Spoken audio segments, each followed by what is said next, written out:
దేవుని మాటలను వినడానికి ఆసక్తి కలిగి ఉన్నాం.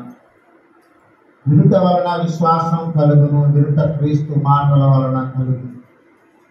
దేవుని మాటలు సరిగా చెవులు పెట్టుకోకపోవడం వల్ల చాలా మంది అలహీనులు, దేవునికి దూరస్తులుగా బ్రతకడం జరిగిపోతున్నది. మనం కూడా చూసుకుంటాం.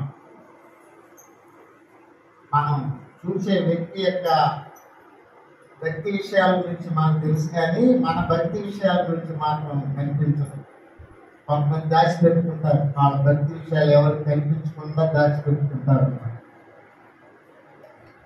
కారణం ఏంటంటే వాళ్ళలో అంచనాకి తగినంత అభివృద్ధి ఉండదు, ఎక్స్పీరియన్స్ తగినంత అనుభవం, ఆ అనుభవానికి తగినంత వృద్ధి కనిపించదు.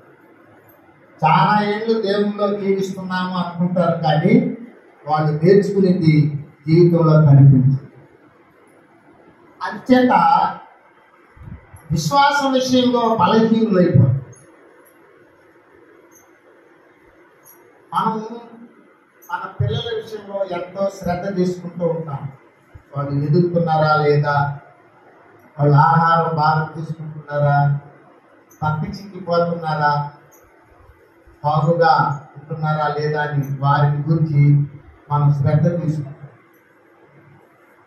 ఇంకా ఆలోచన చేస్తే మనల గురించి కూడా మనం ఆలోచన చేస్తాం. మనం బాగా ఆహారం తీసుకుంటున్నామా లేదా, ఎలా మన ఆరోగ్యం ఎట్లా ఉంది, ఇటువంటి విషయాల మీద, శరీర సంబంధమైన విషయాల మీద శ్రద్ధ తీసుకొని ఆత్మ సంబంధమైన విషయాల మీద శ్రద్ధ చూపలేని బలహీనమైన జీవితంలో చాలా మంది. కారణం ఏంటంటే దేవుని వాక్యము నమ్మడం లేదు. వాళ్ళకి అవసరమైన వాటిని తీసుకుంటారు, మిగతాది. అందుకే యేసు ప్రభు వాళ్ళని పిలిచింది అన్నట్టుగా వాళ్ళ యొక్క ఆలోచన. వాళ్ళని పిలిచింది ఎందుకు? వాళ్ళు ఏం చేయాలి, వాళ్ళు ఎలా నడుచుకోవాలి, ఎలా జీవించాలి అది అవసరం లేదు. లోకంలో జనాలు ఎలా బ్రతుకుతుంటారో అలా బ్రతకడం అనేది ఆ మనిషికి చాలా ఇష్టం. మరి ప్రాణాల మీదకి వచ్చినప్పుడు అప్పుడు దేవుడు, అప్పుడు కష్టాలు వచ్చినప్పుడు అప్పుడు దేవుడు, బాధలు చేసినప్పుడు అప్పుడు దేవుడు. ఏం చేస్తున్నాడు ప్రభు? మనకి ఏం చేస్తున్నాడు? ఏమి ప్రయోజనం? ప్రార్థన చేయడం వల్ల ఏమి ప్రయోజనం? చర్చికి వెళ్ళడం వల్ల ఏమి ప్రయోజనం? రేపు వెళ్దాంలే, ఎల్లుండి వెళ్దాంలే, ఇలా వాయిదా సిద్ధాంతంలో జీవితాన్ని పాడు చేస్తుంది. బాగా చదువుకొని ఉంటారు, మంచి ఉద్యోగాలు చేస్తుంటారు, మంచి నడి వయసు వృద్ధాప్యం కూడా వచ్చేస్తుంది. కానీ శారీరకంగా అన్నీ ఉన్నప్పటికీ కూడా ఆధ్యాత్మికంగా సున్నా అని ఎందుకు చెప్పగలిగినామంటే, ఒకటి కూడా దేవుని మాటలు వినాం. దేవుని మాటలు వినాలి అంటే బైబిల్ని అడ్డు పెట్టుకొని చదివి దాని ప్రకారం ఇవన్నీ దేవుని మాటలు. 30,000 పైచిలుకు వాక్యాలు ఉంటాయి. ఇవన్నీ మనం చదువుకోవాలి, వీటిని వినాలి, వాటి ప్రకారం నడుచుకోవాలి. అప్పుడే మనం దేవుని బిడ్డలము, అప్పుడే మన పాపాలకు ప్రాయశ్చిత్తం, మన శాపాలు తొలగిపోతాయి. మనకు దేవుని రాజ్యంలోకి మనం సిద్ధపడాలి. ప్రభు రాకడ ఉంది. మనం ఎప్పుడు చనిపోతామో తెలియదు. ఈ లోకము, ఈ భూమి వ్యర్థము. మనం చేసేదాన్ని పనికిమాలిన పనులు. మనం దేవుని పనిలో నిమగ్నమై ఉండాలి. ఇవన్నీ దాంట్లో చదవడం వల్ల తెలుసు, వినడం వల్ల అట్లేదు. ఇప్పుడు నేను లోకంలో ఎలా ఉన్నాను? బాగా సంపాదిస్తున్నానా? హ్యాపీగా బ్రతకగలుగుతున్నానా? లోకంలో చూడు ఎట్లా బ్రతుకుతున్నారు. మనమేంటి? యేసు ప్రభుని ఏమిటి కూడా ఏమి ప్రయోజనం లేదు. ప్రార్థన చేస్తున్నా పనులు జరగడం లేదు. మనకే ఎక్కువ కష్టాలు వచ్చేస్తున్నాయి, మనకే ఇబ్బందులు కలిగిపోతున్నాయి. ఇలా మరి ప్రభువును తప్పుపట్టే రీతిలో జీవించే వ్యక్తులతో దేవుని మాత్రం ఎక్కదు. లేకపోతే ఇంకెప్పుడైనా పనికొస్తున్నాడు యేసు ప్రభు అని చెప్పి ఇంతకుముందు క్రైస్తవులు అని చెప్పేసుకున్నాను కదా. కాబట్టి చర్చికి ఎంత కనిపించేసి పోతాం. చేసేది ఏమీ లేదు. దేవుని పరిచయం చేసేది ఏమి ఉండదా? ధార్మికమైన జీవితం అంటారు. దేవుని మందిరికి వెళ్ళి దేవుని పరిచయం చేద్దాము, ముందుగా వెళ్తాము, ప్రార్థన చేద్దాము, పాట పాడతాము, ఊడుతాము, నీళ్లు తెచ్చిపెడతాము, చాలా ఉంటాయి. సంఘ పరిచయం అంటారు వాటిని. సంఘ పరిచయంలో భాగస్థులై ఉండాలి. ఎప్పుడూ భాగస్థులు. నీ భార్య పనిచేసినప్పుడు నువ్వు చేయకుండానే సిద్ధాంతం. ఎవరు దేవుని రాజ్యానికి వెళ్ళాలనుకుంటారో, ఎవరు దేవునికి ప్రియులుగా ఉండాలనుకుంటారో వాళ్ళందరూ చేయాల్సిందే. ఇంటికి ఒకరు పనులకు పోదాం, మిగతా వాళ్ళు నరకానికి పోదాం అనుకుంటే ఎలాగైనా చేసుకోవచ్చు. ఎవరు అడిగేవాడు లేదు. ఎవరు అడుగుతారు ఏం పని? అది నీ పర్సనల్ మ్యాటర్. నీకు చెప్పడం వరకే. దేవుని మందిరంలో దైవ సేవకుడి ద్వారా దేవుడు హెచ్చరిక చేయడమే. నీకు చాలా జ్ఞానం ఉంది, నువ్వు అక్కడికన్నా జ్ఞానం అనే ఫీలింగ్ కూడా నీకుంది, నీకెవరో మాట అనకూడదు, నీకెవరో బుద్ధి చెప్పకూడదు, హెచ్చరిక చేయకూడదు, నేర్పించకూడదు. నేర్చుకునేసినట్టుగా ఫీలింగ్, అన్ని తెలిసిపోయినట్టుగా ఫీలింగ్.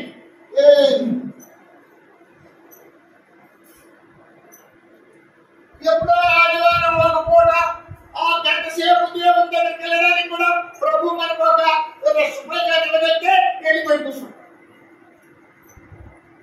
చాలా బిజీ షెడ్యూల్లో ఉంటారు. కానీ దేవునికి ప్రియంగా జీవిస్తున్నామా లేదా అని ఒక అంచనా వేసుకోవడానికి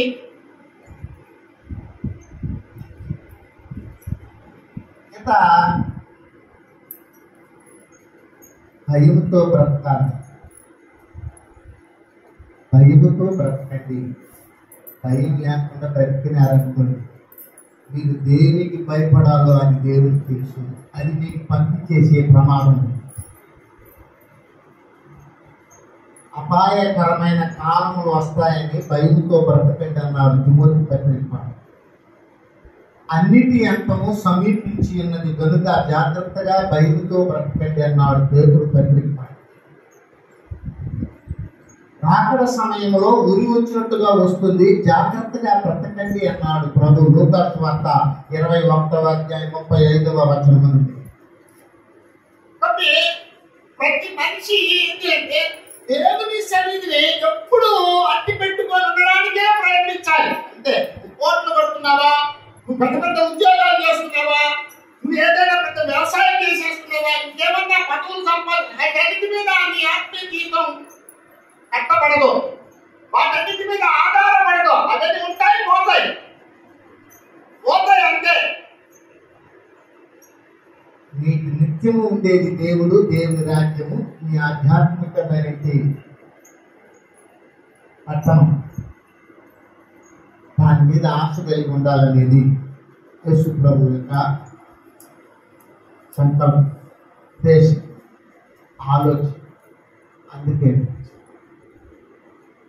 సరే, మనము పేతురు పత్రిక పాఠంలో ఓ పాఠం మనం నేర్చుకున్నాం. చదవండి 11వ వచనం. ప్రియులారా, 1 పేతురు 2:11. ప్రియులారా, మీరు పరదేశంలో యాత్రికులై ఉన్నారు. హల్లెలూయా చెప్పండి. ప్రియులారా చెప్పండి. ప్రియులారా, మీరు పరదేశులు యాత్రికులై ఉన్నారు గనుక ఆత్మకు విరోధముగా పోరాడు శరీరాశలను విసర్జించుడి. హల్లెలూయా. అసలు నీవు ఇక్కడ ఉండవు, సత్యం ఇంకా కూడా నీకు అర్థం కాలేదంటే ఇంకేం చెప్పాలో అర్థం కాదు. నువ్వు ఈ భూమి మీద శాశ్వతంగా ఉండవు. ఈ భూమి మీద కొన్నాళ్ళే ఉంటావు. నువ్వు చేసుకునేదాన్ని నిన్ను వదిలిపెట్టేస్తాయి. నీ ఆశలు అడియాసలు అయిపోతాయి, నీ ప్లాన్లన్నీ పాడైపోతాయి. నువ్వు అనుకునేది ఏది జరగదు, దేవుడు అనుకునేదే జరుగుతుంది. అది నీకు అర్థం కావాలి. అది అర్థం కావాలప్పుడు వేళాకోళమైన క్రైస్తవ జీవితాన్ని నువ్వు అనుకుంటావు.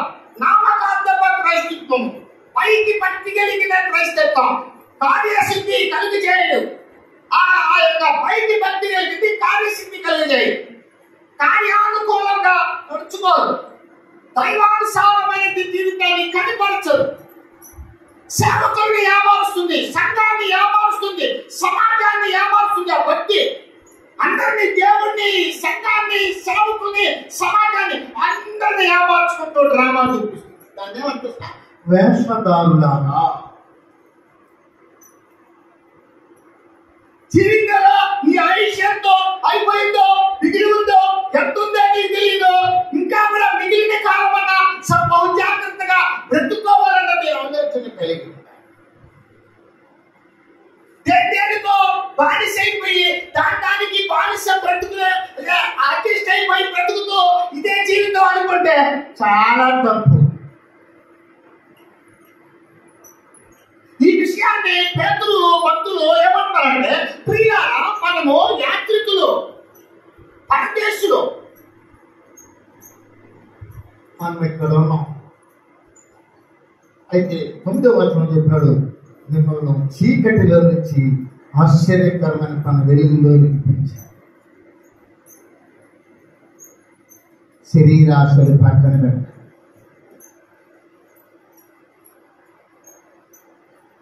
ఏదేదో ఆశలు, ఏదేదో తలపులు, ఏదేదో యొక్క గొప్పలు, ఎదుటి వాటితో పంచుకునేది, ఎదుటి వాళ్ళలాగా ఉండాలని అనుకునేది, దాని కొరకు ప్రయాసపడేది, దానిలాగా జీవించడానికి, వాళ్ళలాగా జీవించడానికి అసలు మనం జీవించవలసిన జీవితాన్ని పక్కన పెట్టి ఎంత అమాయకం. అవివేకం అన్నారు. సమయాన్ని వేస్ట్ చేసుకునే వాళ్ళంతా అవివేకులు అన్నారు. అతిశక్తులు.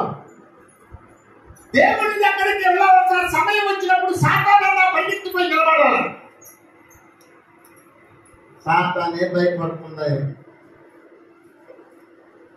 మనం భయపడతాం.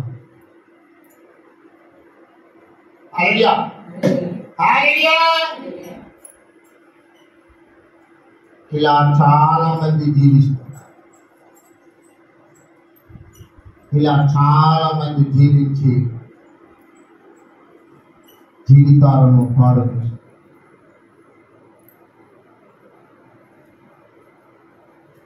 కారణం ఏంటి? దేవుని వాక్యం చదవరు. దేవుని వాక్యాన్ని చెవులో వేసుకోకుండా, దేవుని వాక్యాన్ని గౌరవించకుండా లోకంలో తిరిగి లోకంతో కలిసిపోయి లోకానుసారమైన జీవితానికి అలవాటు పడి జీవితాన్ని పాడు చేసుకుంటున్నవాడు. మరి నువ్వు ఎట్టున్నావో ఆలోచించుకుంటున్నాడు. విశ్వాసులు ఎలా బ్రతకాలి? వాళ్ళ దేవుడు ఎందుకు పిలిచాడు? వాళ్ళ జీవిత విధానం ఎలా ఉండాలి? నేర్చుకోవాలి. శరీరాశలను విసర్జించాలి. ఆత్మకు విరోధముగా పోరాడు శరీరాశలను విసర్జించాలి. నీ జీవితంలో శరీర కోరికల్లో నీకు తనమొకలేకపోతే ఆత్మీయ జీవితాన్ని చంపేస్తావు. చచ్చిపోతుంది. జీవం చచ్చిపోతుంది. కోరికలు పెరిగిపోతాయి.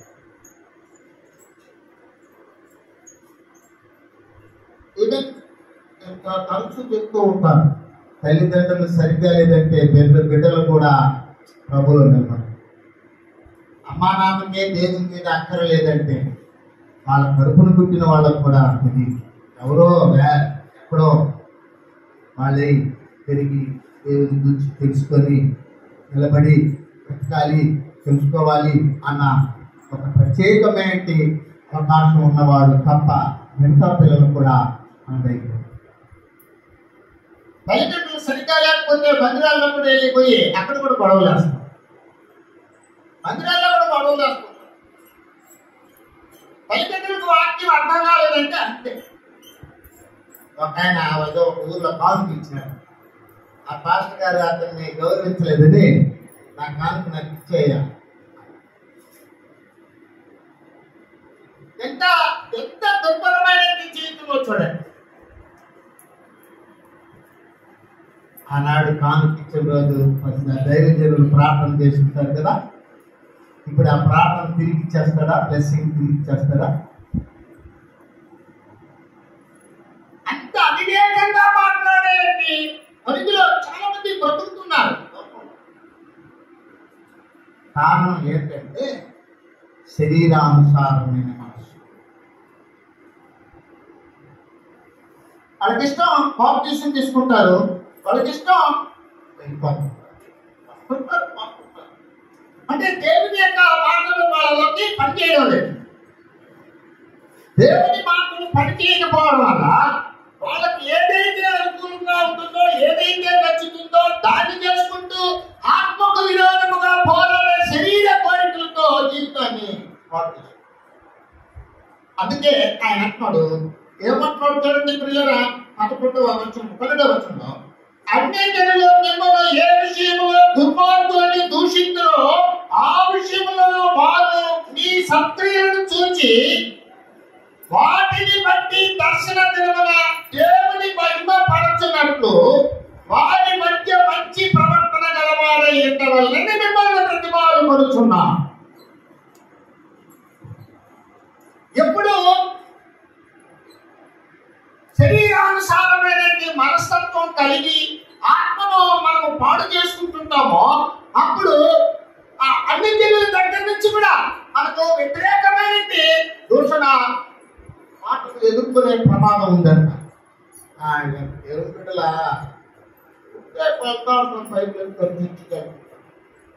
మాటలంతా వాళ్ళ నడవడికలంతా అంతా మనం చేసేదే చేస్తుంటారు. వాళ్ళ దగ్గర ఏది ప్రత్యేకత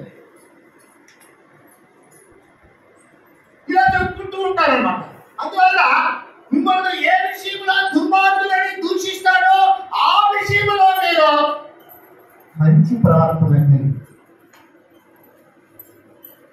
పౌలు గారు అంటారు, దేవుని మహిమపరిచేంతటి మంచి ప్రవర్తన నీలో రావాలంటే మీకు ఉంటున్నది ఆత్మకు విరోధముగా పోరాడే శరీరాశలను విసర్జించాలంట. శరీర కోరికలను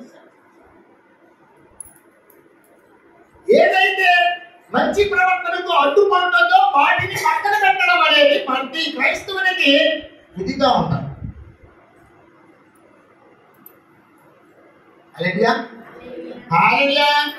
రోజు బైబిల్ చదువుకున్నాం అనుకో, చదవలేకపోవడానికి కారణం ఇంట్లో వెతికి కారణాన్ని ఏం చేయాలంటే పసిగట్టుకొని ఆటంకంగా అడ్డంకిగా ఉన్నదాన్ని పక్కన పెట్టగలిగితేనే మరొక రోజు నువ్వు చేయగలరు.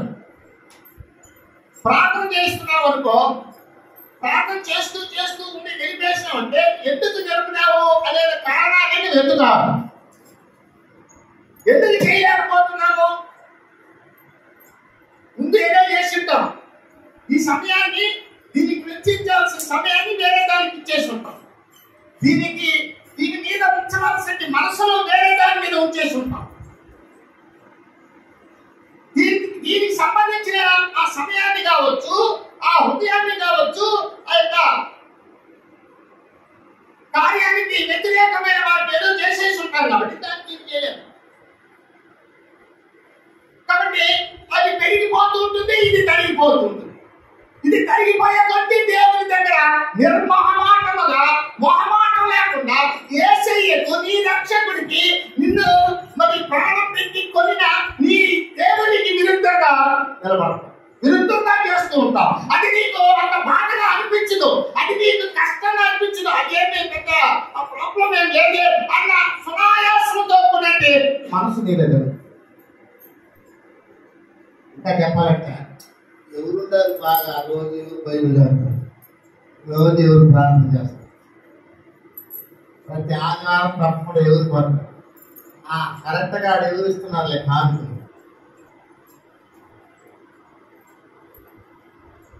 ఇలా మనలో మనమే ఏం చేసుకుంటామంటే వేరే వ్యక్తులను చూసి వాళ్ళను కూర్చి చాకు పెట్టి మన జీవితంలో మనం ఎదగలేని జీవితానికి పడిపోతాం. అందుకే నీ మంచి ప్రవర్తనను దెబ్బతీసేది ఏం తెలిసిన నీ శరీరాశే. నీ శరీరాశే నిన్ను దేవుని దగ్గరికి వెళ్ళనీయకుండా అడ్డగిస్తున్నాయి. నీ శరీర కోరికే నిన్ను అంటే వెనక్కి లాగేసి యేసుప్రభు వారు ఏమన్నారు తెలిసిన, బాప్తిసం తీసుకునేటప్పుడు మీరు పాత జీవిత విధానాన్ని చంపేయాలి. పౌలు గారు గలతీ పత్రిక 5వ అధ్యాయము 24వ వచనంలో ఒక మాట చెప్తున్నాను, చూద్దాం.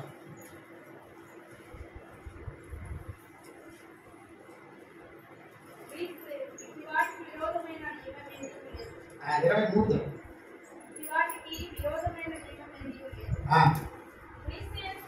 క్రీస్తు యేసు సంబంధులు శరీరమును దాని ఇచ్చలతోనూ దురాశలతోనూ సిలువ వేసి ఉన్నారు.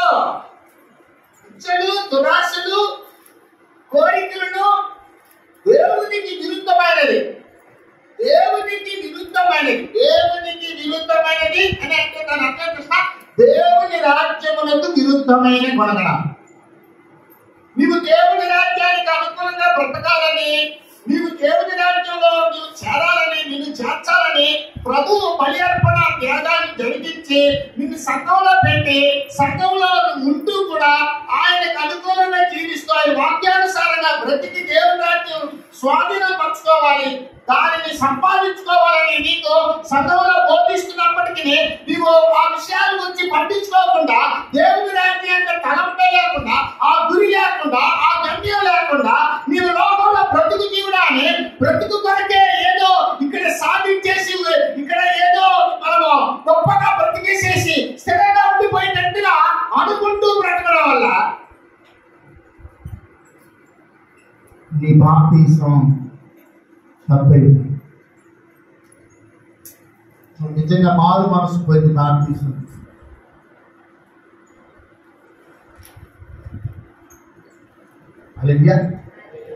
గారడీ విద్య కలిగిన సీమోను ఉన్నాడట పరిశుద్ధ గ్రంథంలో అపోస్తలుల కార్యంలో.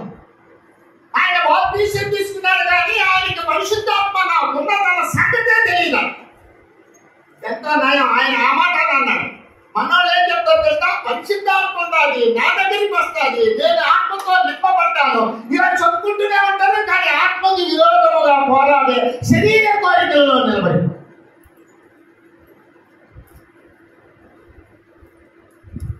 ఆత్మకు విరోధముగా పోరాడే శరీర కోరికల్లో ఉండి దేవుని రాజ్యాన్ని ఎలా సొంతం చేసుకోగలుగుతాం, ఎలా స్వాధీనం చేసుకోగలుగుతాం, దేవుని రాజ్యాన్ని ఎలా మనం స్వాధీనపరచుకోగలుగుతాం?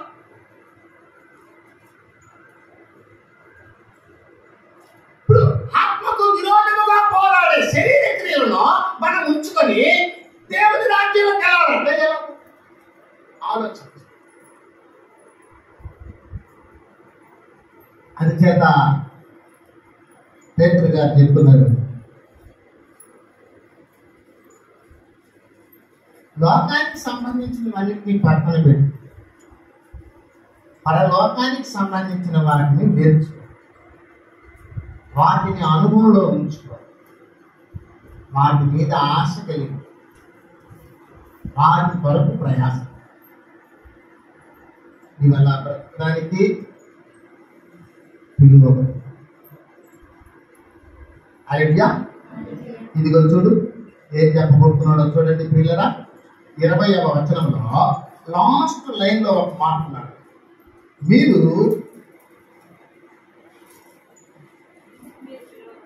ఇందుకు మీరు పిలువబడింది. ఎన్ని ఇబ్బందులు వచ్చినా కూడా సరే యేసుక్రీస్తు నువ్వు పోలి జీవించడానికి పిలువబడింది. నువ్వు పిలువబడింది ఎందుకని ఇక్కడ అంటున్నాడంటే, మన యాత్రికులం, పరదేశము, మన దేశం పరలోకం, అక్కడ మనం చేరాలి. దీని కొరకు మీరు పిలువబడ్డారు. దాని మీద గురి కలిగి ఉండాలి, దాని మీద ఆశ కలిగి ఉండాలి, దాని కొరకు అహర్నిశలు ప్రయత్నిస్తూ ఉండాలి.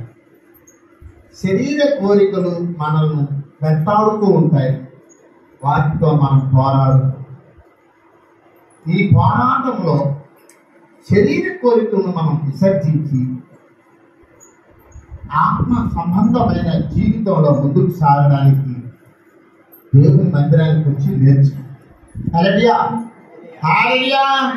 మనం దేవుని మందిరానికి వచ్చి వాటిని నేర్చుకోకుండానే మనము దేవుని మందిరం మీద మనకు మక్కువ లేక అక్కడ మనము దేవుని మందిరంలో మన యొక్క గొప్పతనాన్ని సంపాదించుకునే అవకాశం వాక్యానుసారమైన సమయం వచ్చినప్పుడు దాన్ని మనం మిస్ చేసుకున్నాం అనుకో, మరి మనకి ఎలా ఆలోచన వస్తుంది? శరీర కోరికలు అంటే ఏమిటో కూడా అర్థం కాదు, శరీర ఆశలు అంటే ఏమిటో అర్థం కాదు. జనరల్గా యోచిస్తాం, జనరల్గా లైట్గా తీసుకుంటాం. ఏముండాలి, అందరూ చేసేది మనం చేస్తుంది అని దాన్ని చాలా చాలా తేలికగా తీసుకొని దేవుని వాక్యానికి దూరంగా బ్రతుకుతూ మనం కూడా దేవుని రాజ్యం కొరకు బ్రతుకుతున్నామనే ఒక ప్రత్యేకమైన ఆలోచనతో నిమగ్నమైపోతుంది. నాకు అన్నీ తెలుసు అంటాను. నేను రోజు ప్రార్థన చేసుకుంటాను, బైబిల్ చదువుతాను. కానీ నువ్వు పరలోకం కొరకు నువ్వు ప్రయాసపడుతున్నావా? అది నువ్వు ఆలోచించి చేసుకో. పక్కన వాళ్ళ గురించి నీకు వద్దు, నువ్వు ఆలోచించు. నువ్వు పరలోకం కొరకు ప్రయాసపడుతున్నావా? నీకున్న విశ్వాస జీవితం సరిపోతుందా? సరిపోయినట్లయితే పర్వాలా, నీ ప్రభు నీకు తోడుగా ఉంటుంది. కానీ నీకు లేఖనాలే రూఢిపరుస్తుంది, నీకు సరిపోయింది అనే ఆ యొక్క రూఢి నీకుండాలి, ఆ నిశ్చయిత నీకుండాలి. పౌలు గారు అన్నారు, మొదట ఏమన్నారు తెలిసిన, నేను ఇదివరకే పట్టుకున్నానని తలంచడం లేదు అన్నాడు. కానీ లాస్ట్కి ఏమన్నారు తెలిసిన, నేను నా పరుగు విశ్వాసమును కాపాడుకుంటుని నా పరుగు తుడముట్టించితిని, నిత్య జీవమును చేపట్టితిని అన్నాడు. ఆ మొదటి చెప్పిన మాటకు తరువాత చెప్పిన మాటకు మధ్య ఆయన ఎంత శ్రమపడి ఉంటాడో ఆలోచన.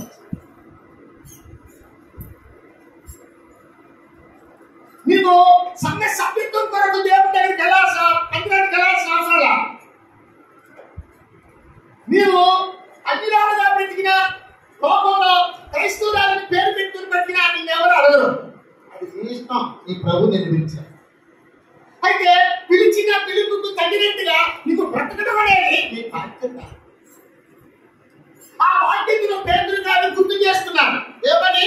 అయ్యా, మీరు చీకటిలోంచి పిలువబడ్డారు, ఇప్పుడు మీరు పరదేశం, ఈ లోకంలో వ్యక్తులు కాదు, ఈ లోకంలో వ్యక్తులు కానట్టుగా బ్రతకండి.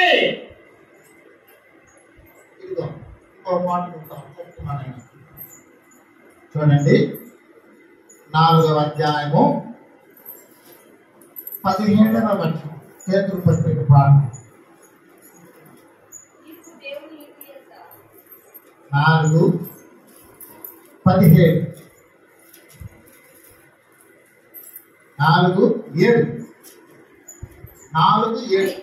అయితే అన్నిటి అంతము సమీపమైనది కాగా హల్లెలూయా. అన్నిటి అంతం సమీపిస్తుంది, అంతం దగ్గర పడుతుందా అన్నాడు ఆయన. అప్పుడు ఎలా ప్రశ్నలు ఆలోచించు.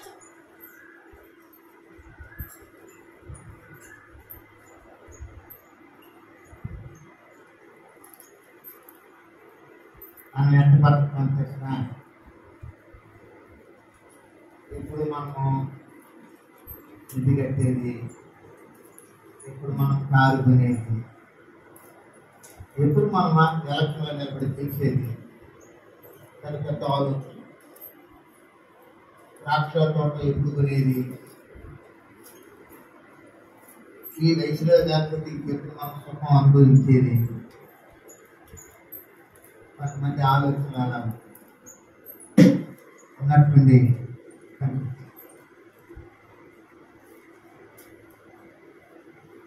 వాళ్ళ యొక్క గమ్యం గురించి వాళ్ళు ఆలోచన. అచ్చట ప్రతి చెడు తలంపు శరీర ఆశ. చెడు తలంపులను పక్కన పెట్టాలి, శరీర కోరికలను పక్కన పెట్టాలి, దేవుని రాజ్యం కొరకు ఆసక్తి. బలవంతం లేదండి, ఎవరు బలవంతం పెట్టే పనులు ఇక్కడ ఎవరు ఉండరు. ఎందుకంటే బలవంతంగా నిన్ను దేవుని మందిరంలో కూర్చోబెట్టొచ్చాను, కానీ ఒక గంట సేపు డబ్బులు నడిపించలేము కదా.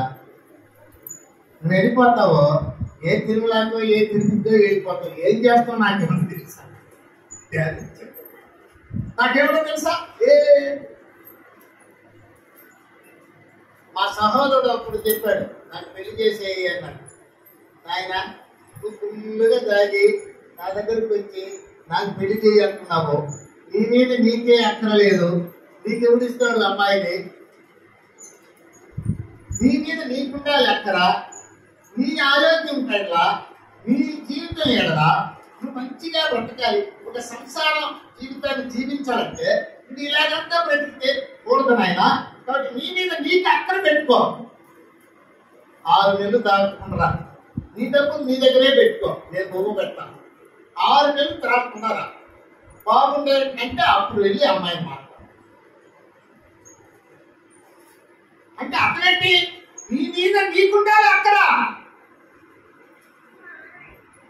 నీ మీద నీకు అక్కర లేకుండా దేవుడు నీకు సాధులు చెప్తే దేవుడు నీకు ఇచ్చేశాడు, రక్షణ గ్రంథం ఇచ్చేశాడు, నీ కొరకు ఆయన రక్తం చిందించేశాడు, దేవుని వాక్యం ఇచ్చేశాడు, నిన్ను సంఘంలో పెట్టేశాడు, నీకు ఒక సేవకుడు ఇచ్చేశాడు. ఆ చెప్పబడుతున్న మాటల్లో ఉన్న న్యాయాన్ని నీతిని నువ్వు కనుగొనాలి. నీవు కనుగొనాలి నీ మనోనేత్రాలతో దేవుని ధర్మశాస్త్రంలో ఉన్న ఆశ్చర్యమైన సంగతులు నువ్వు చూడాలి.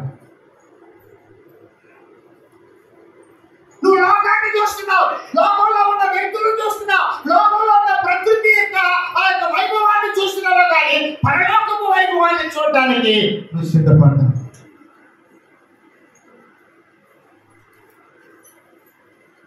నువ్వు సరిగ్గా బ్రతకపోతే నీ బిడ్డలు ఎక్కడ సరిగ్గా బ్రతుకుతారు? వాళ్ళకి ఏమైనా తెలుసా? పాపం ఆ బిడ్డలకి ఏమైనా తెలుసా? నువ్వు దాన్ని నేర్పించాలి. శరీరాశల్లో పడిపోయి, శరీర కోరికల్లో పడిపోయి, లోకాశల్లో పడిపోయి ఆ బిడ్డలకు దేవుని కూర్చున్నట్టు జ్ఞానాన్ని నేర్పించకపోతే ఆ బిడ్డలు పాడైపోరా? నమ్మి దేవుడు నీకు సంతానం ఇచ్చాడు, సంతానం లేకుండా అల్లాడుతున్నట్టు వారు చాలా మంది ఉన్నారు. నీకు శ్రద్ధ లేదా? నువ్వు దేవుని దీవెనలతో ఆ బిడ్డలను పొందామని ఆలోచన లేదు. చాలా మందికి ఆలోచనలు ఏదో అన్నాం, వదిలేసాం, పోగొడతాం అంతే. ప్రభు అన్నాడు, కూర్చునేటప్పుడు, లేచేటప్పుడు, నడిచేటప్పుడు, పట్టుకునేటప్పుడు దేవుని వాక్యాలు నేర్పించు. హల్లెలూయా. కాబట్టి మనం ఎలా బ్రతకాలి అంటే శరీరాశలను పక్కన పెట్టి, ఆత్మకు విరోధముగా పోరాడే శరీరాశలను పక్కన పెట్టి మంచి ప్రవర్తనతో జనాలను దేవుణ్ణి ఆకట్టుకునేటట్టుగా నీకు అదే పని, వేరే పని లేదు, వేరే పని ఏదైనా పెట్టుకున్నావంటే దానికి పని అవసరం. నువ్వు ఒక రోజు చూసే ప్రమాణం ఆ పనిలోనే నిమగ్నమై ఉండాలి. అందుకే, ఎందుకంటే నువ్వు ఎప్పుడు నీ టైం అంటుందో తెలీదు. నువ్వు ఏమని లోకమే శాశ్వతం అనుకుంటే లోకం ఎప్పుడు శాశ్వతం కాదు. లోకాన్ని నిన్ను సృష్టించిన దేవుడే శాశ్వతుడు. అది నీకు ఎక్కాలి, దాని కొరకు ప్రయాసపడాలి. రెండవదిగా ఏం చెప్తున్నాడో చూద్దాం. మనం ఎలా బ్రతకాలి అనే విషయంలో శరీరాశలను పక్కన పెట్టి మంచి ప్రవర్తనతో బ్రతకాలి. రెండవదిగా చూడండి, వాక్యంలో చెప్పబోతున్న మాట 13వ వచనం. మనుషులు నియమించు ప్రతి కట్టడకును ప్రభువు నిమిత్తము లోబడి ఉండాలను. హల్లెలూయా, హల్లెలూయా. లోబడి నేర్చుకోవాలి. ప్రతి మనిషిని నియమించే మంచి వ్యక్తి అని నీవు అనిపించుకోవడానికి, నీవు మంచి వ్యక్తి అని అనిపించుకోవడానికి ప్రతి కల్పనకు నువ్వు లోబడి, రాజులకు లోబడి ఉండాలి, యాజకులకు లోబడి ఉండాలి. మంచి ప్రవర్తనతో నీవు లోబడే వ్యక్తి. పై నుండి వచ్చి జ్ఞానము ఎటువంటిదంట? చూడండి, యాకోబు పత్రిక పాఠంలో మనం చూద్దాం. ముందుగా యాకోబు పత్రిక పాఠము 3వ అధ్యాయము 17వ వచనం. జ్ఞానము మొట్టమొదట పవిత్రమైనది, తరువాత సమాధానకరమైనది, మృదువైనది, సులువుగా లోబడునది. హల్లెలూయా, హల్లెలూయా. లోబడే వ్యక్తిత్వం నీలో ఉండాలి. ఇది దేవుని దగ్గర నుంచి వచ్చిన జ్ఞానం.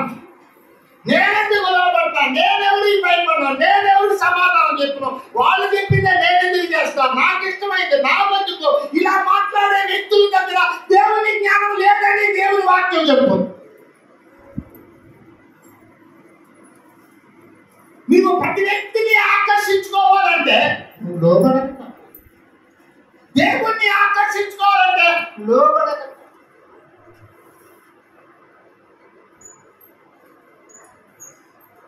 ప్రతి విషయంలో భార్య భర్తకు లోబడ్డం నేర్చుకోవాలి.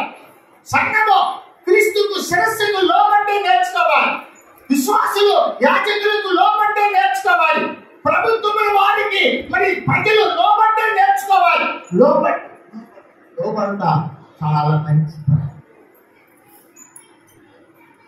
మీకు ఎవరైనా అన్యాయం చేసేస్తే వాళ్ళ విషయంలో దేవుడు శ్రద్ధ తీసుకుంటాడు, చర్య తీసుకుంటాడు. నీ ఎడల శ్రద్ధ, వారి ఎడల చర్య. అది ప్రభుత్వం. అందుకే ఈ శత్రువు కొరకు ప్రార్థన చేయండి.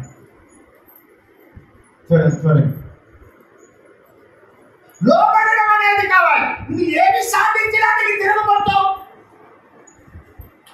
ఏమి సాధించడానికి దేవునికి విరుద్ధంగా తిరగబడతావు. అసలు దేవుని ప్రమేయంతోనే కదా భూమి మీద నువ్వు బ్రతికేది. దేవుని ప్రమేయంతో భూమి మీద బ్రతుకుతున్న నీవు దేవుని మీదే తిరగబడి ఉన్నట్లయితే ఏమి ప్రయోజనం? ఒకసారి చూడు, యెషయా మాట 1:2. బైబిల్ లేదా?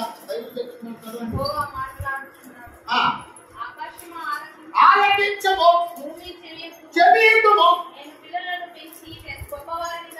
చేసి తిరిగిబడి ఉన్నారు. సృష్టికర్త సృష్టించిన తన యొక్క పోలికతో సృష్టించిన మానవుని యొక్క ఆ విషయాన్ని బహిరంగంగా మాట్లాడుతున్నాడు.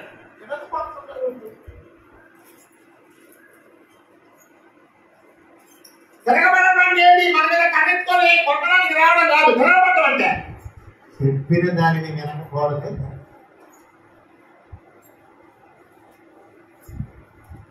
నీ దేవుని మీదే నీకు తిరుగుబాటు ఆ మనస్తత్వం ఉంటే మరి నీకు ఎవరు నీకు కాపాడేదెవరు, నీకు సప్లై చేసేదెవరు, నీకు ఆయుష్ ఇచ్చేదెవరు, నీ మంచి కొరకు ప్రాణం పెట్టింది ఎవరు, ఎవరు నీ కొరకు మేలు చేసేది ఎవరు చేశారు చెప్పు?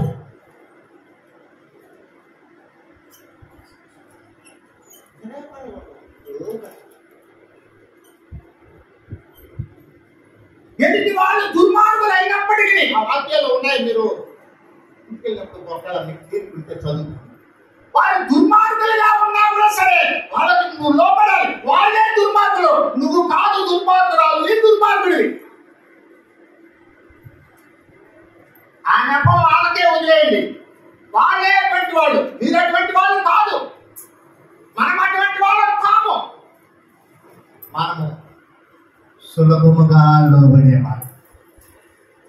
అయ్యా, మనకు దేవునికి సులభముగా లోబడ్డా పాపానికి సులువుగా లోబడిపోయే పరిస్థితుల్లో కనిపిస్తారు. దేవునికి లోబడండి అంటే పాపానికి లోబడిపోతారు. చూడు, 6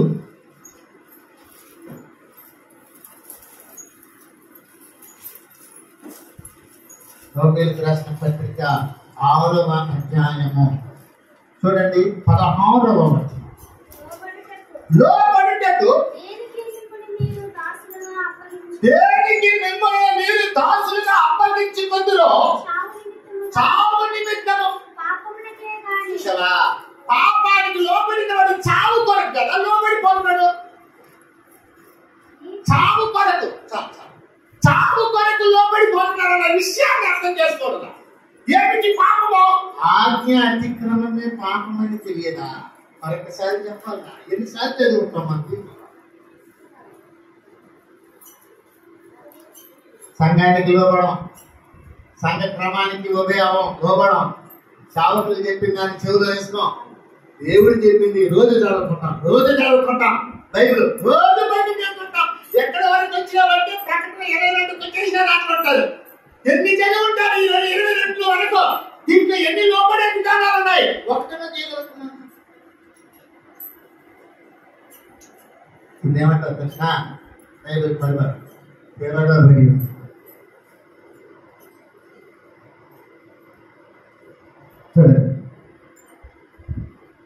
మన మనుషుల ఎడల పొరపాటు చేస్తే క్షమాపణ ఉంది. దేవుని ఎడల పొరపాటు చేస్తే క్షమాపణ. మనకు సులువుగా లోపడాలి. కష్టమైపోయినా కూడా లోపడాలి. నువ్వు దేవుని కొరకు ఎంత నష్టపడిపోతున్నావో నీ దేవుడిని చూసినప్పుడు నీకు అన్యాయము చేయవాడు కాదు ఆయన. దేవుని కొరకు నీకు ఎంత నష్టమైపోయినావో దేవుడే ఆయనే నీకు న్యాయం అలా పెడతాయి. అంచేత ప్రభువాత్మలు చెప్తున్నాడు, దుర్బడడం విశ్వాసులు ఎలా బ్రతకాలి అది ఈరోజు మొదటిగా ఎలా బ్రతకాలి? ఆత్మకు విరోధముగా పోరాడు శరీరాశలను విసర్జించాలి. నువ్వు శరీర కోరికల మీద మనసు పెడితే ఆత్మ కోరికలను నీవు నెరవేర్చవు. కోరిక మొత్తం పోగొట్టేస్తావు. దేవునికి సంబంధించిన ప్రతిదీ నువ్వు చంపేస్తావు, పాడు చేసేస్తావు, లెక్కలో తీసుకోవు. దానివల్ల నీకు ప్రయోజనం అనిపించదు. మా నాయన చెప్పినాడు, మా ఇంటి ఆయన చెప్పినాడు, మా అన్నదమ్ముడు చెప్పినాడు, మా బావ చెప్పినాడు, మా యొక్క అక్క చెప్పింది, మా ఇంటాయన, మా భార్య, మా అన్నదమ్ముడు అక్క వీళ్ళ మీద సాధులు చెప్పుకుంటూ వెళ్ళిపోతుంటారు. నీకోసం ప్రాణము పెట్టినట్టు నీ దేవుని యొక్క వాక్యాలు నిన్ను ఏ విధముగా ప్రభావితం చేయడానికి అవి దేవుని సావుకులు వచ్చి నిన్ను సంధిస్తుంటాయో దాన్ని పక్కన ఒక మనిషి వచ్చి లోపల విషయం గురించి నీకు మాట్లాడేంత నేను నీనే ఎంకరేజ్ చేస్తాను. అవునా, సరే నేను కూడా చేస్తాను. దేవుడి సేవకుల నుంచి వాక్యం చెప్తా. అవునా,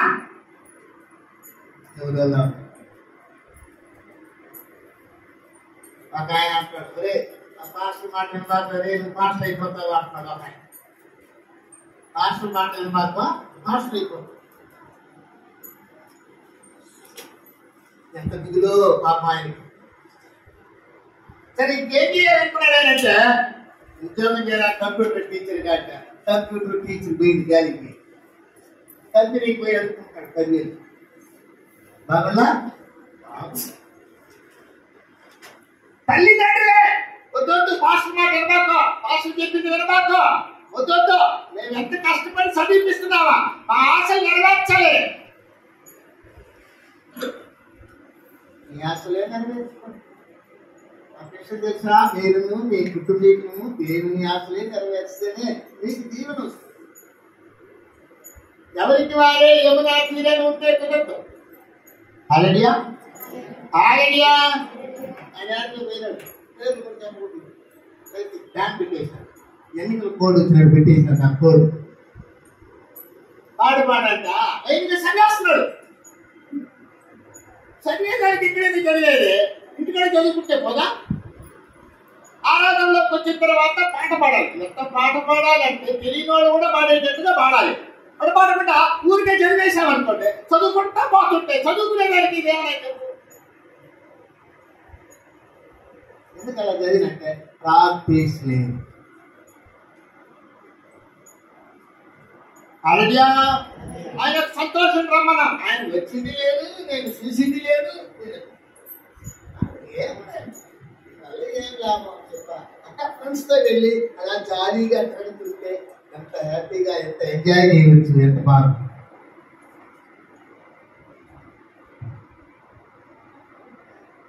అంచేత ప్రభు చెప్తున్నాడు మనకు, లోబడిన వారికి దేవుని దీవెన. సృష్టించిన సృష్టికర్త మన ఎడల సంతాపం.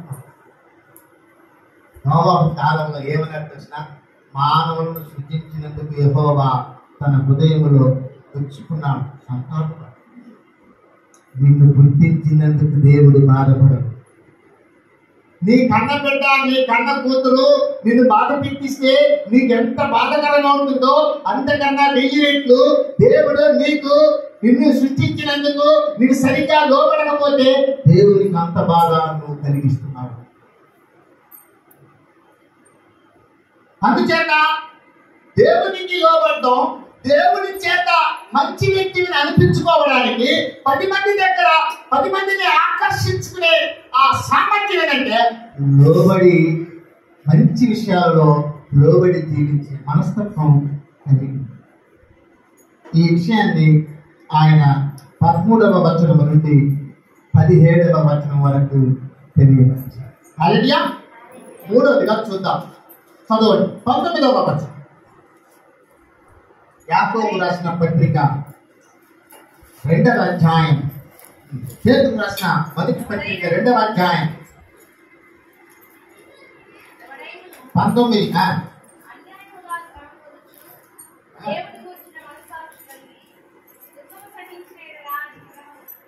అది హితమగును, తప్పిదమునకై దెబ్బలు తిరిగినప్పుడు సహించిన ఎడల నీకు ఏమి ఘనము? మేలు చేసి బాధపడినప్పుడు మీరు సహించిన ఎడల అది దేవునికి హితమగును, ఇందుకు మీరు పిలువబడి. హల్లెలూయా, హల్లెలూయా, హల్లెలూయా. ఇక్కడ పేతురు గారు చెప్పినట్టు చివరి మాట మనం చూసుకుంటున్నాము. మనకిచ్చినట్టు ఇక మంచి సందేశంలో 3వ విషయం ఏంటంటే, నీవు ప్రభువు నిమిత్తమై కష్టాలు పడితే అది నీకు మేలు. నువ్వు పాపం చేసి, నువ్వు పొరపాటు చేసి, నీ యొక్క ఆలోచన ప్రకారము నీవు తప్పు చేసి దానికి శిక్ష అనిపించినావుతో దాని వలన ఏది హితం, ఏది మంచి, నీకు ఏది ప్రయోజనం?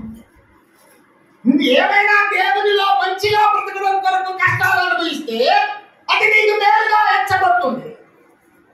ప్రభువులో జీవించడం కొరకు, ప్రభు కొరకు నువ్వు దేన్నైనా వదిలిపెట్టావు అనుకో, అది నీకు నష్టమైపోయినప్పుడు సరే దేవుడు దాన్ని, ఆ నష్టాన్ని 1000 రెట్లు నీకు లాభంగా చూపించగలరు. అది వదిలిపెట్టి నీవు పొరపాట్లు చేసి కష్టాల్లో పడిపోయి నాకు ఇన్ని కష్టాలు వచ్చిందంటే దానివల్ల నీకు ఏమి మేలు, దానివల్ల నీకు ఏమి మంచి? దేవుడి దగ్గర మంచి లేదు, జనాల దగ్గర మంచి లేదు, నువ్వు చేసుకున్న ఖర్చుదానికి నీకు వచ్చిన శిక్ష.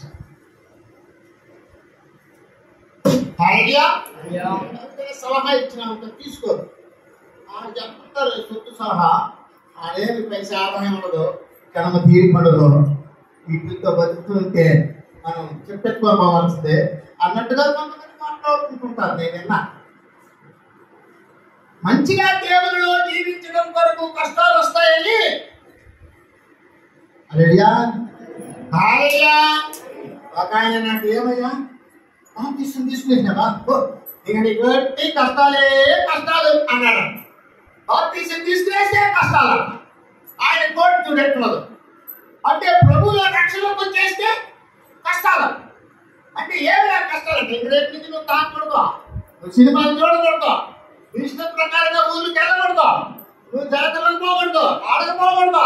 ఈ పాస్టర్లో ప్రతి దానికి తప్పనేస్తారయ్యా, తప్పు అని చెప్పేస్తారు. కాబట్టి నీ కష్టాలు మొదలైపోయింది. కావాలంటే చూడు, ఐడియా సమ్మర్ హాలిడేస్ వచ్చేస్తుంది. ఇక్కడ ఎవరు ఏడకొని ఇక్కడ ఒక మాట చెప్పేస్తాడు ఆయన. ఏం మాట అంటే చిల్డ్రన్స్ మీటింగ్ పెడతారు. చిల్డ్రన్స్ అంతా బాధ అక్కడే బాగా చెప్పేశాడు. నీకు మా అమ్మోళ్ళు మా నాయనోళ్ళు మా మాట ఏమంటారు.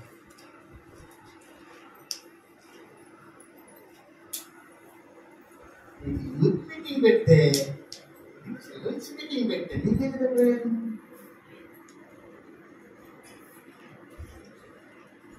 మీ మనసు లోకాన్ని కోరుకు ప్రభు సహవాసాన్ని కోరుకోవడానికి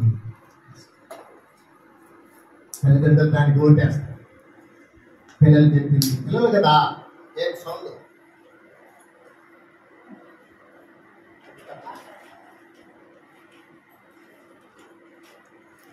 సౌండ్ చేయకూడదు.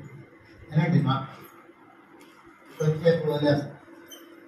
ఎందుకంటే మనం వచ్చింది ఈరోజు కొద్దిగా స్టార్ట్ చేసాము. మనం వచ్చింది ఎక్కువ రిలేటెడ్. నేను అనుకుంటున్నా ఇట్లాగే స్టార్ట్ చేసి 12 గంటలు వదిలేసినా అనుకో మీకు కూడా బాగుంటుంది. ఎండలో వెళ్ళడానికి ఇబ్బంది లేకుండా దానికి ప్రార్థన చేస్తున్నా. మీరు కూడా సహకరించారు. అలాగే కాబట్టి నీవు పొరపాటు చేసి కష్టాల్లో పడిపోయి ఏమి మేలు పొందుతావు? నువ్వు దేవుని కొరకు కష్టాలు పడితే నీకు అది హితము, అది నీకు మేలు. అందుకొరకే కదా పిలువబడ్డారు మీరు అంటున్నారు. ఐడియా యేసుప్రభు ఏమన్నారు చూడండి. మత్తయి సువార్త 5వ అధ్యాయము మత్తయి 5:11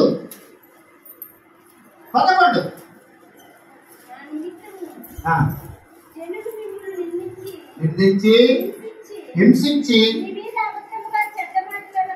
పలుకున్నప్పుడు తండ్రిలో సంతోషించి ఆనందించుడి పరలోకమందు. దేవుని కొరకు నేను ఏదైనా ఇబ్బంది పడి నిన్నెవరిలో మాట్లాడినప్పుడు సరే నువ్వు దాన్ని ప్రభువు కొరకు అనుభవించు.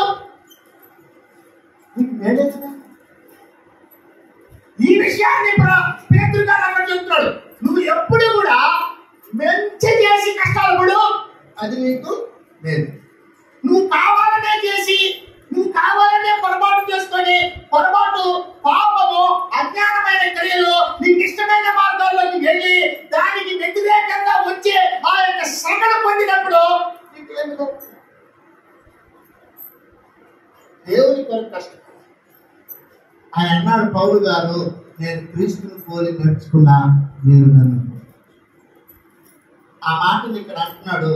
క్రీస్తు అడుగు జాడలలో ఉంటూ ఇతరులకు మాదిరిగా జీవించండి అన్నాడు. ఇంత వాక్యాలలో పేతురు గారు మాదిరి అయిన జీవితం. యేసు ప్రభుని చూసి పౌలు గారు నడుచుకున్నారంట. పౌలు గారిని చూసి ఇప్పటి సేవకుల్లో చాలా మంది నడుచుకుంటున్నారు. వాళ్ళని చూసి నువ్వు నడుచుకో, నిన్ను చూసి నీ కుటుంబీకులు నడుచుకుంటారు. దీనివల్ల నీకు మేలు. క్రీస్తు అడుగు జాడలలో నడుచు. మనం ఎలా బ్రతకాలి? ఆత్మకు విరోధముగా పోరాడు శరీరాశను విసర్జించాలి. రెండవది ఏంటి? ప్రతి వ్యక్తిని ఆకర్షించే గుణముగా ఉన్న మంచి విషయాలలో లోబడే జీవిత విధానము కలిగి. మూడవది ఏంటి? ప్రభు కొరకు కష్టాలు పొంది కూడా దేవుని ఎలా మేలుకు. లోపల ఆదాయం కొరకు పోయి దేవుని పక్కన పెట్టి కష్టాలు పడ్డామనుకో, దాంట్లోంచి నేను విడిపించేవాళ్ళు ఎవరు? నువ్వు ప్రభువు కొరకు కష్టాలు పడు, ప్రభువు కొరకు నష్టపడిపో, ప్రభువు కొరకు నీవు లాస్ అయిపోయినా పర్వాలేదు, నీకు అది 100% నీకు మేలే. ప్రభువు కొరకు నీవు మేలుగా, ప్రభు ద్వారా నీవు మేలు పొందాలి. ప్రభు ద్వారా మేలు పొందాలంటే నీవు ఆయన అడుగుతాడు. ప్రభు చెప్తున్నాడు. యేసు ప్రభు శిష్యులను పిలిచినప్పుడు పేతురు అంటున్నాడు, ప్రభువా మేము సమస్తములో విడిచిపెట్టి వివాక్యాన్ని అంటే ఆయన అన్నాడు, కష్టాలతో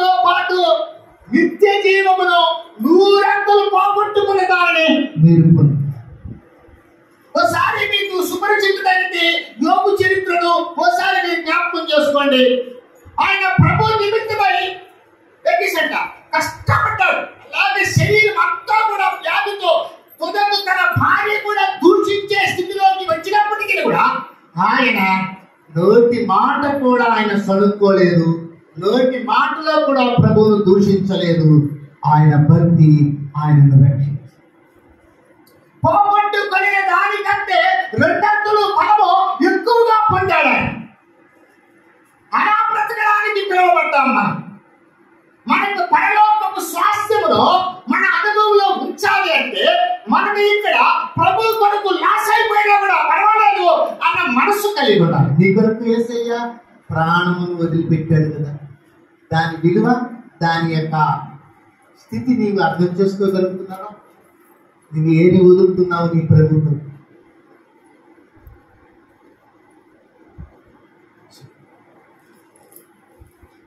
మనకు ఒక నీతి తెలుసు. అమ్మ నాన్న గురించి తెలుసు. మా అమ్మ మా నాన్న మాకు కష్టపడి తల్లి పెంచారు, మేము వాళ్ళని చూసుకోవద్దా? భార్య భర్త, ఆమె నా భార్య నా కొరకు సర్వస్వం త్యాగం చేసి, ఆయన నా భర్త, ఆయన రెక్కలు ముక్కలు చేసుకొని సమస్తమును తెచ్చి నాకు ఇచ్చారు. నేను ఒకరికొకరు ప్రమాణపూర్వకమైన వివాహ బాంధవ్యము కలిగించాను. మేము మా కుటుంబంలో మా తల్లిదండ్రులకు నిర్మించిన రక్త సంబంధపు బాంధవ్యం కలిగి అందుకగా మనకంతనీ తెలిసినప్పుడు మన కొరకు ప్రాణం పెట్టిన యేసయ్య అడుగుతున్నాడు. ఆయన అడుగు జాడలలో నడవాలి. ఆయన ఎంతమంది దూషించినా ఆయన ఎప్పటికీ కూడా ఏది అనకుండా నోరు తెరవకుండా ఆయన శ్రమలు అనుభవించి పాపము లేని వాడుగా నిలబడి నీకు సాధ్యమైనంతరకు నువ్వు ట్రై చేయి. సాధ్యమైనంతరకు ట్రై చేయి. దాంట్లో సక్సెస్ అయినా వరకు నీ జీవితం ధన్యమే. ఈ క్రైస్తవ జీవితాన్ని నీవు కలిగినందుకు, ప్రభు నిన్ను పిలిచినందుకు, నీకు ఈ అవకాశాన్ని భూమి మీద ఉన్నప్పుడు ఇచ్చినందుకు నీవు తండ్రివి తండ్రిరాలు అయిపోతావు. నీవు ట్రై చేసి చూడాలి. పక్కన పెట్టేసి నీవు ఓడకున్నావు అనుకో, నీ మరణాంతరము ఇక్కడ కూడా సుఖం అనేది నువ్వు పొందాలి. అందుచేత ప్రభుత్వంలో తెలియవరుస్తాడు, క్రీస్తు అడుగు చాటలలో నీవు జీవించడానికి పిలువబడ్డావు. నీవు అన్ని విషయంలో పరలోక జ్ఞానాన్ని పొందుకొని సులభముగా లోపడే విధము, లోపడే తత్వాలతో ఈ భూమి మీద బ్రతకడానికి మంచి విషయాలకు అంతటికి లోపడే విషయాన్ని నువ్వు కలిగి ఉండాలి. నీకు ఆత్మ సంబంధమైన విషయానికి విరోధంగా పోరాడే శరీర కోరికలను జయించాలి, వాటిని పక్కన పెట్టాలి, ఆత్మ పూర్ణుడు అయి జీవించాలి. కింద ఉన్న ఈ రెండు విషయాలు నువ్వు జరిగించాలంటే పై ఉన్న విషయం మీద నువ్వు చాలా దృష్టి పెట్టాలి. నువ్వు శరీరాశను పక్కన పెట్టినప్పుడు ఆత్మపూర్ణుడు అవుతావు. ఆత్మపూర్ణత నీలోనికి వచ్చినప్పుడు నీవు నిజముగా దేవుని నిమిత్తమై నువ్వు లోబడతావు. నిజముగా ఎన్ని కష్టాలు వచ్చినా యేసయ్య కొరకు నీవు లాస్ అయిపోవడానికి కూడా, నీవు నష్టమైపోవడానికి కూడా నువ్వు ఇష్టపడి